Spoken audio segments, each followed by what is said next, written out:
Well, this is another video that I'm making. CenturyLink, April of 2023. I called them to have them cancel my internet. They told me they would send me a QR code to send back their equipment. I called them for months on end at that point in time. And from 2023, from April 2023 till July of 2023, and they finally sent me the QR code.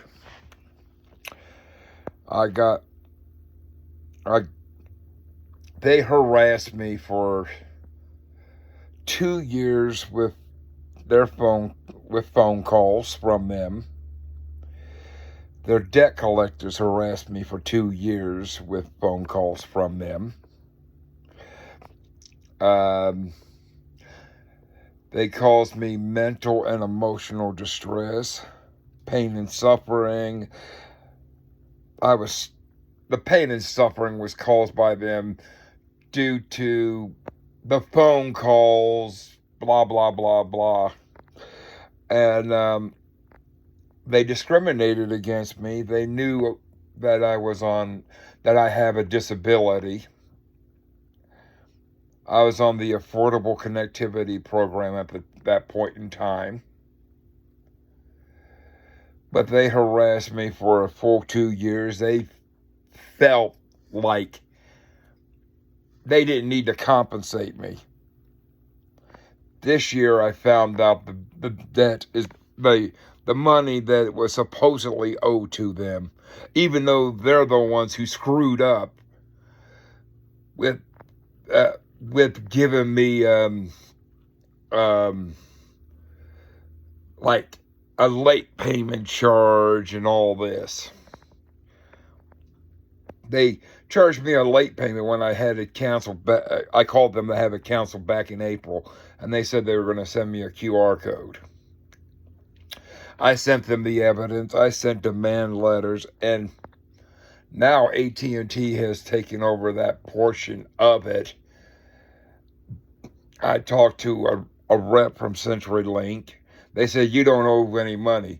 Well, that doesn't cover the 2 years of harassment from CenturyLink and their debt collectors.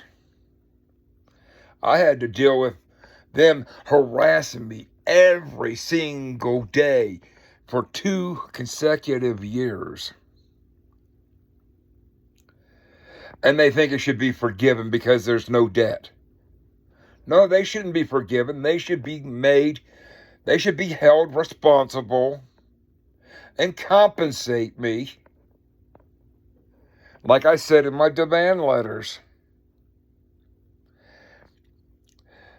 Because the way I see it, CenturyLink and AT&T are 2 corrupt companies out there who will take advantage of you.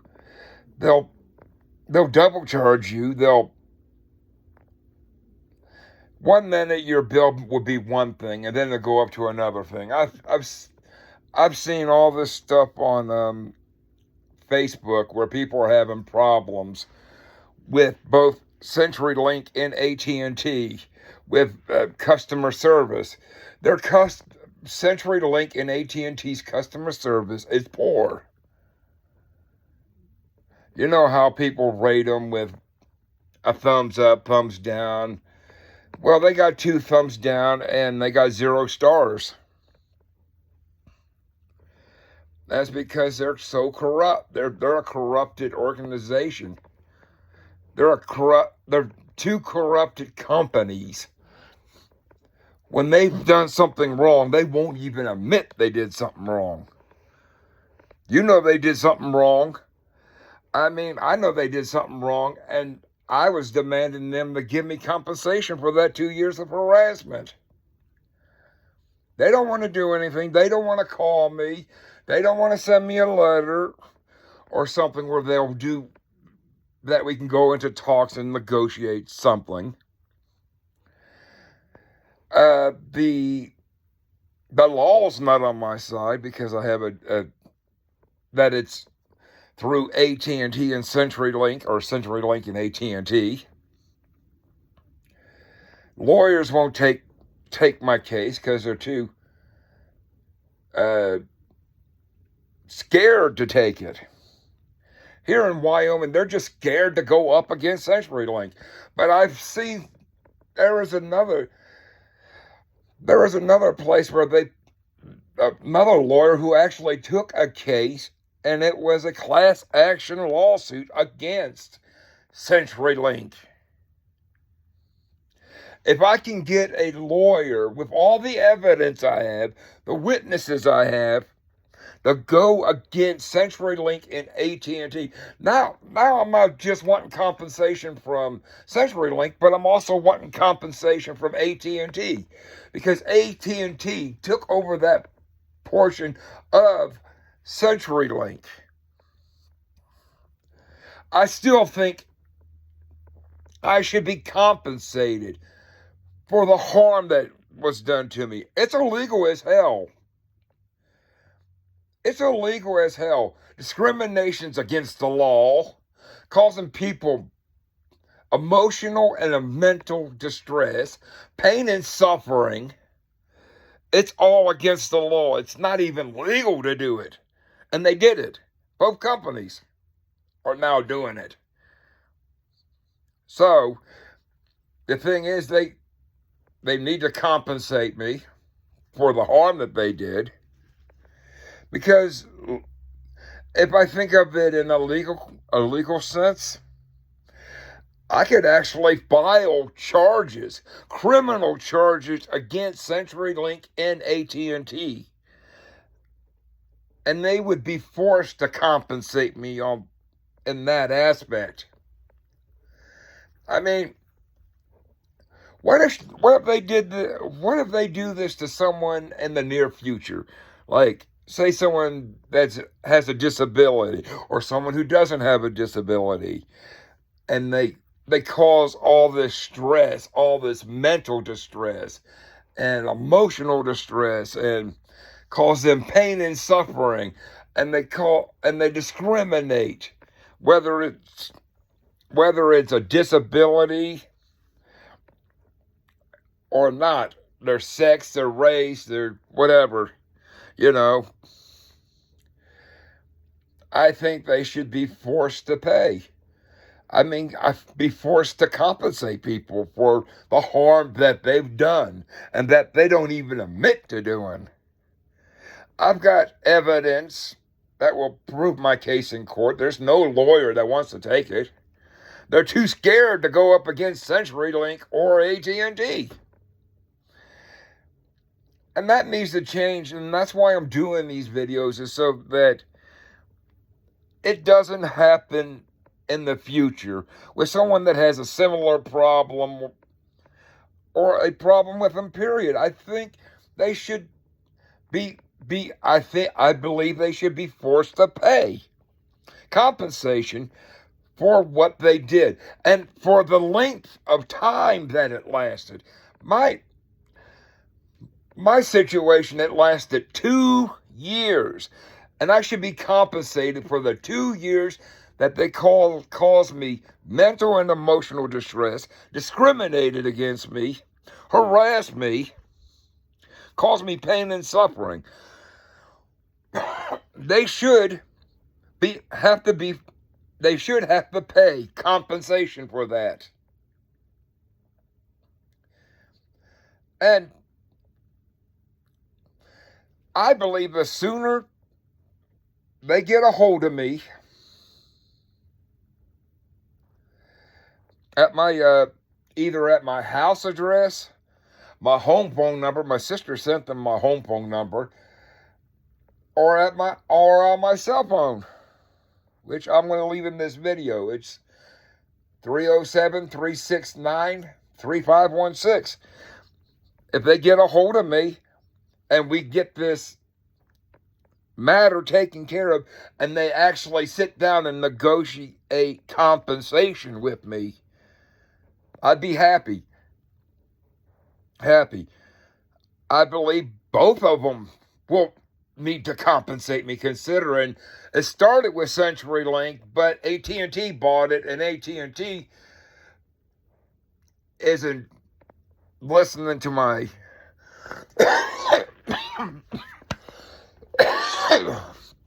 little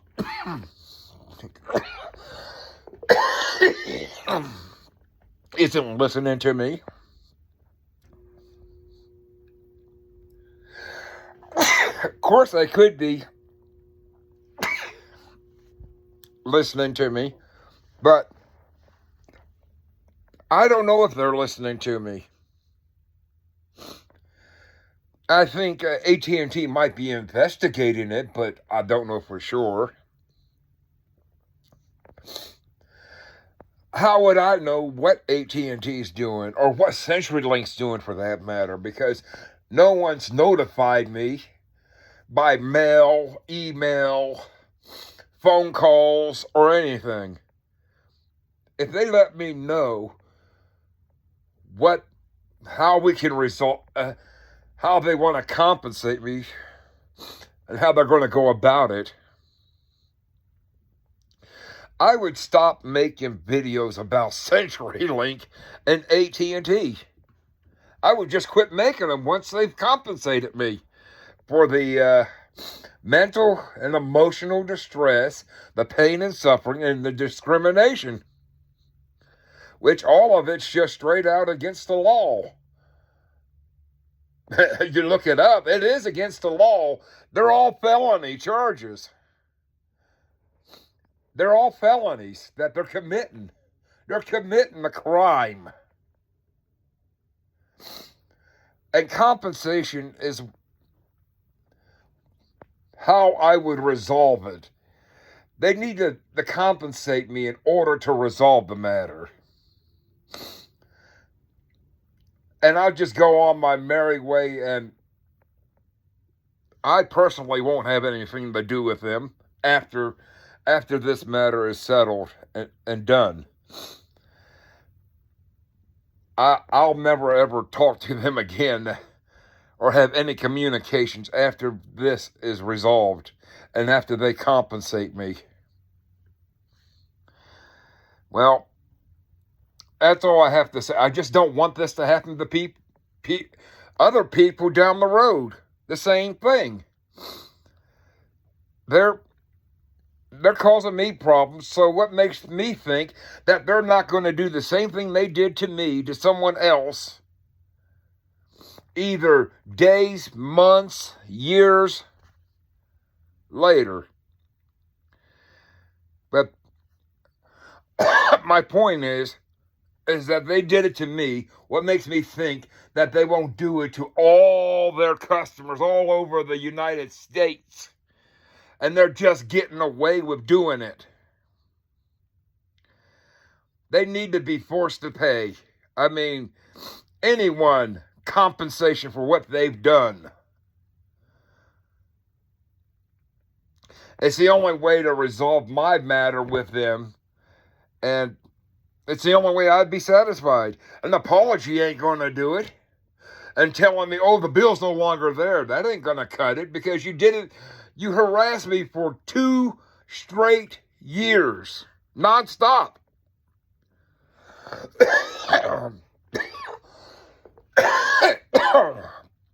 If it would have ended